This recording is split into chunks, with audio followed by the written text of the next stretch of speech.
All right, there won't necessarily be a lot of demonstration happening in this video, but I did just want to take the time to go over potty training tips for Thor, since that's one of the main training goals. And just as a dachshund, they are a little bit naturally more tricky to potty train. So what we're gonna do is just kind of give you all the tips that you need. You can also find this in the grad notebook written out, but sometimes it's just nice to actually speak and walk you through it.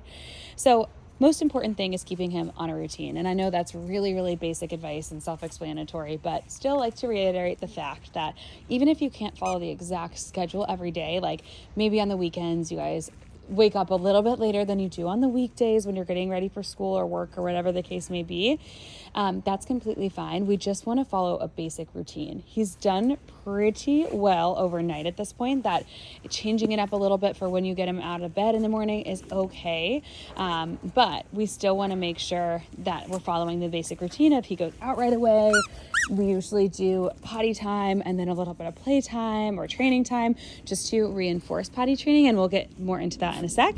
But then we are feeding breakfast, we'll give him a few minutes, and then we are taking him outside to go potty again, and then we'll kind of start the day. And you can kind of get him into the routine you'll have at home. It's going to be a little different, but it is really important to have some crate breaks built into the routine. And the reason being is he's done a really good job now of not going potty in his crate.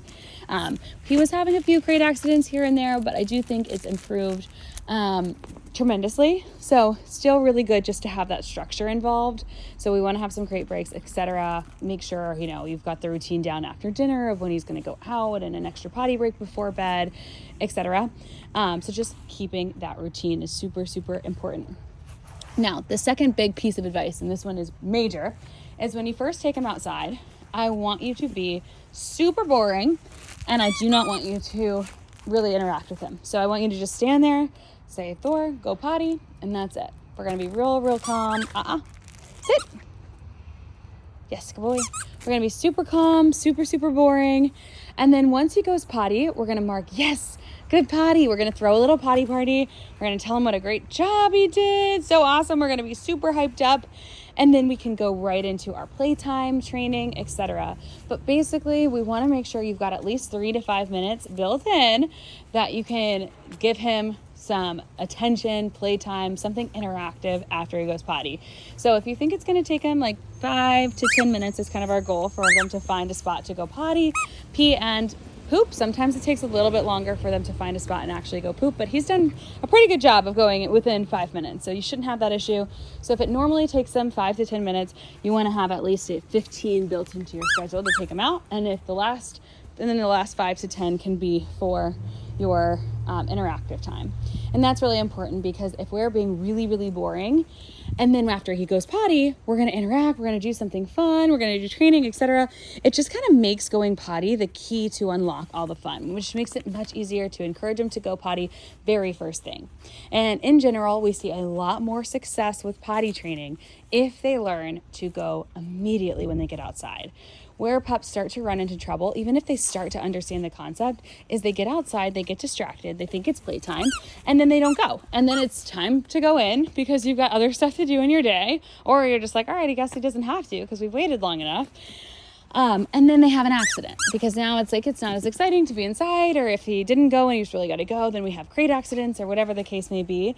So we just want to make sure that you are making it so that the key to unlock all the fun is going potty. Then he goes first thing before he gets distracted. We will have toys picked up, nothing that he can play with until after he goes potty, and then the toys can come out, etc. So that is super, super important. Highly recommend building that into his routine. My third piece of advice is to always use the same door for potty training. So say for you, it's the back door, like it is for me and most of the trainers, including Alex. You're going to go outside the back every single time. So even if you're taking him for a walk or a car ride, first you're going to go out the back door, let him go potty, and then you can either go through the back gate or you can go through the house to the front door, practice your threshold training on the way out, and keep it moving. But the reason for this is we want to make sure he understands where to indicate. It gets really confusing. They will not start indicating until they have fully understood the concept of potty training. So he's not quite there yet, although I think he has started to indicate when out in the out in the house some with Alex, which is great.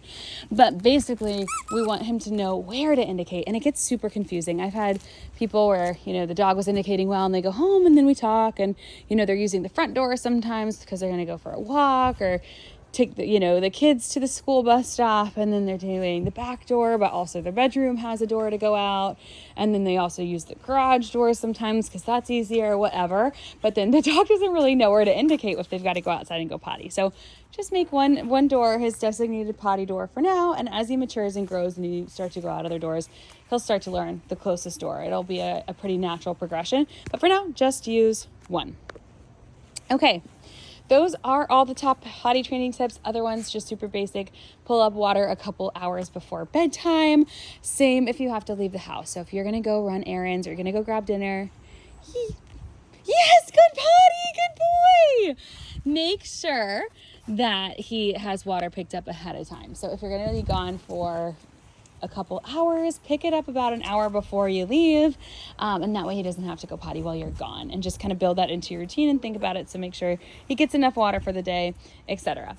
Oh, and one more thing, when he goes potty, mark yes and give him praise after he is fully done. Do not start praising him while he is midstream, because a lot of times the dogs will get excited and then they'll stop peeing and then they didn't fully relieve themselves.